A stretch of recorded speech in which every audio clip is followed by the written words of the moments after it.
Assalamualaikum warahmatullahi wabarakatuh. Bismillah, alhamdulillah, salatu wassalamu ala nabiyina Muhammadin wa ala alihi wa sahbihi ajma'in, amma ba'du.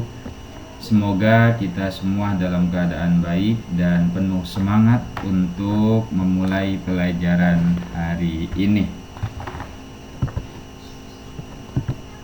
Dan jangan lupa untuk berdoa terlebih dahulu agar pelajaran kita semakin bertambah keberkahannya dari Allah Subhanahu wa taala, dan selalu ingat untuk menerapkan 3M dalam mencegah COVID-19 dengan menjaga jarak, memakai masker, dan sering-sering mencuci tangan kita ketika akan makan.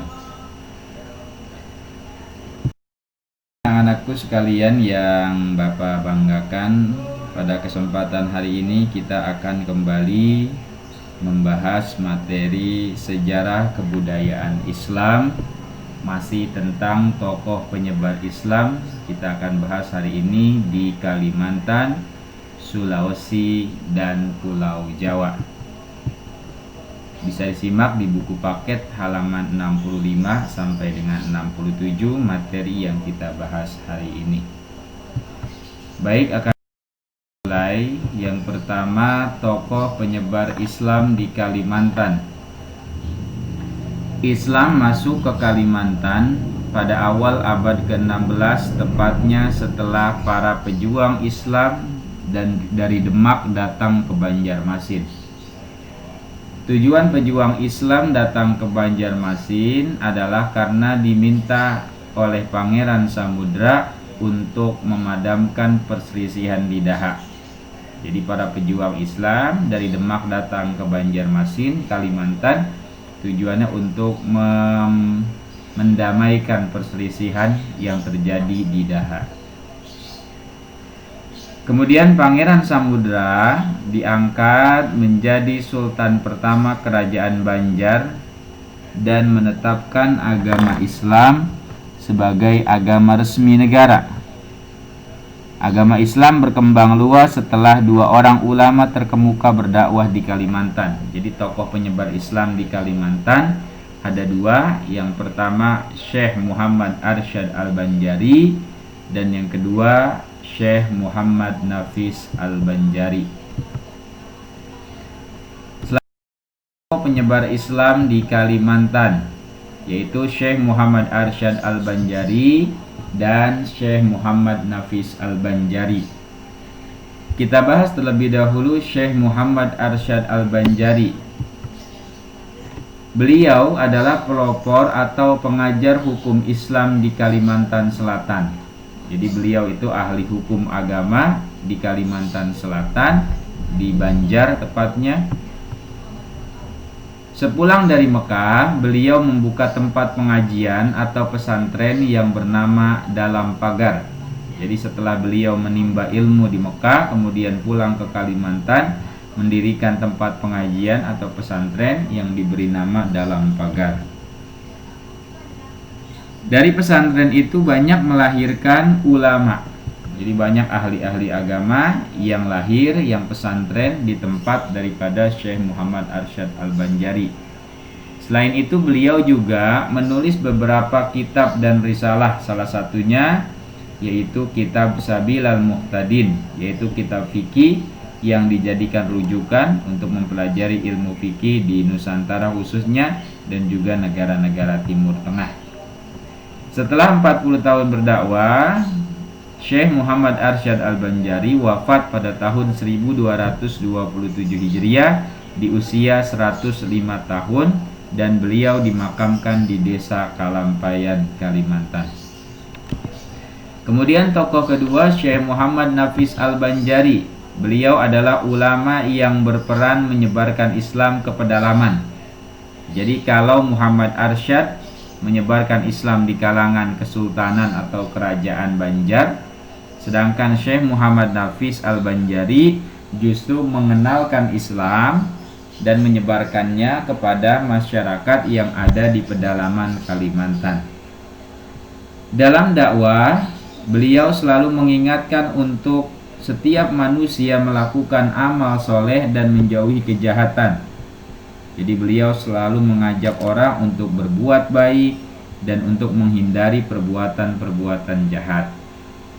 Kemudian yang ketiga, beliau keluar masuk hutan untuk berdakwah sehingga perkembangan Islam di Kalimantan Selatan semakin meluas hingga ke pedalaman.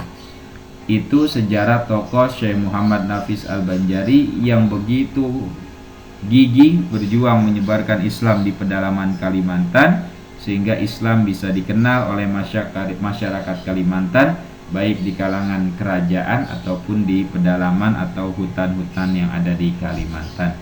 Itu dua sosok tokoh penyebar Kalimantan. Berikutnya tokoh penyebar Islam di Sulawesi. Islam masuk ke wilayah Sulawesi pada abad ke-16 Hijriah. Ada 3 orang penyebar Islam di Sulawesi. Yang pertama, Khatib Tunggal Datuk Makmur atau dikenal dengan Datuk Ribandang. Beliau adalah penyebar Islam di kerajaan Goa Talo. Yang kedua, penyebar Islam di Sulawesi ada Khatib Sulung Datuk Sulaiman atau dikenal dengan Datuk Patimang. Sama, beliau juga menyebarkan Islam di kerajaan Goa Talo. Dan yang ketiga, penyebar Islam di Sulawesi adalah Syekh Nurdin Aryani atau Jawad Khatib Bungsu atau dikenal dengan Datuk Ritiro. Jadi 3 orang tokoh penyebar Islam ini, yaitu Khatib Tunggal, Khatib Sulung, dan Syekh Nurdin Aryani, beliau memiliki jasa-jasa besar mengislamkan Sulawesi, mengenalkan Islam dan menyebarkan ajaran Islam kepada masyarakat yang ada di wilayah.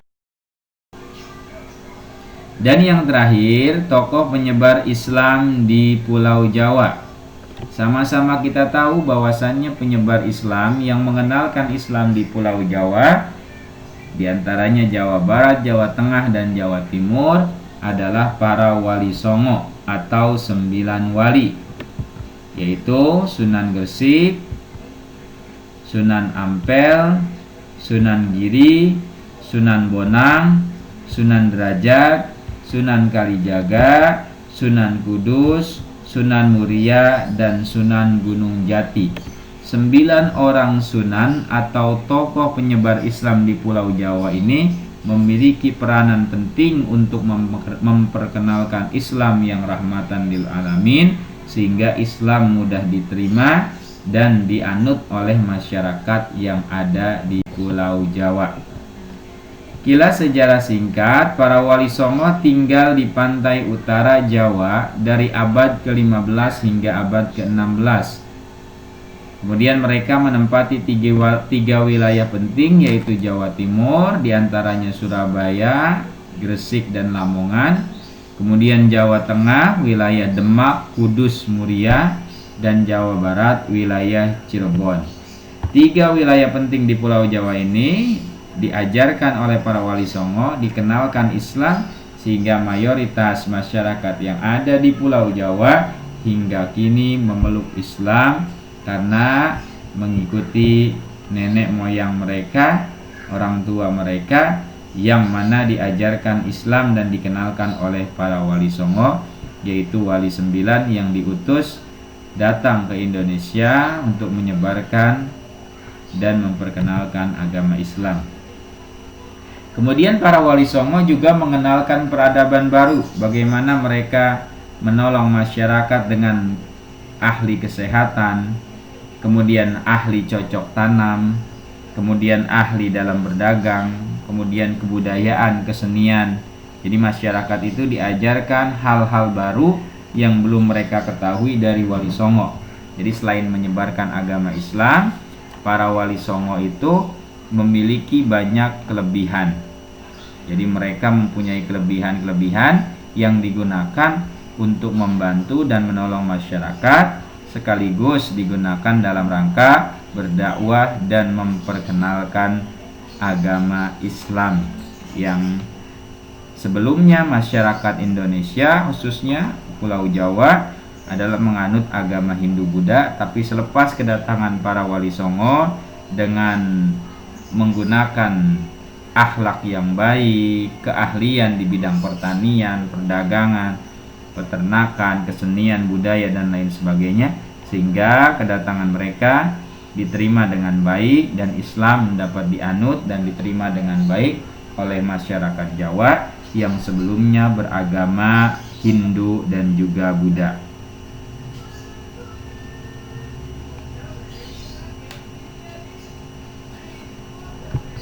Kemudian pesantren Ampel Denta dan pesantren Giri merupakan sarana pendidikan paling penting saat itu. Jadi pesantren yang pertama ada di Indonesia yaitu pesantren Ampel, tepatnya di Surabaya, milik daripada Sunan Ampel.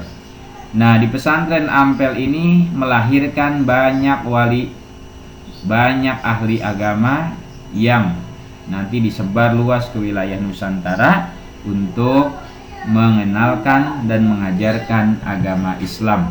Jadi masing-masing tokoh mempunyai peran penting dalam penyebaran Islam dengan peran dan kemampuannya.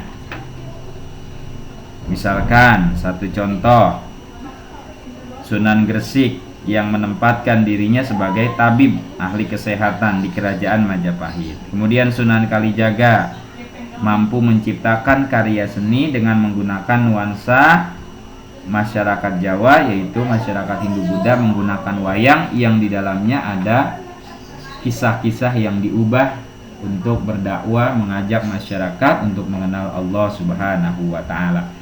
Untuk lebih jelasnya tentang sejarah Wali Songo dalam menyebarkan Islam di Indonesia nanti akan dibahas pada bab berikutnya. Selanjutnya untuk tugas silakan dikerjakan. Sebelumnya diinformasikan untuk minggu depan pada pertemuan berikutnya akan dilakukan ulangan harian bab 3. Jadi mohon untuk belajar sekali lagi minggu depan ulangan harian bab 3.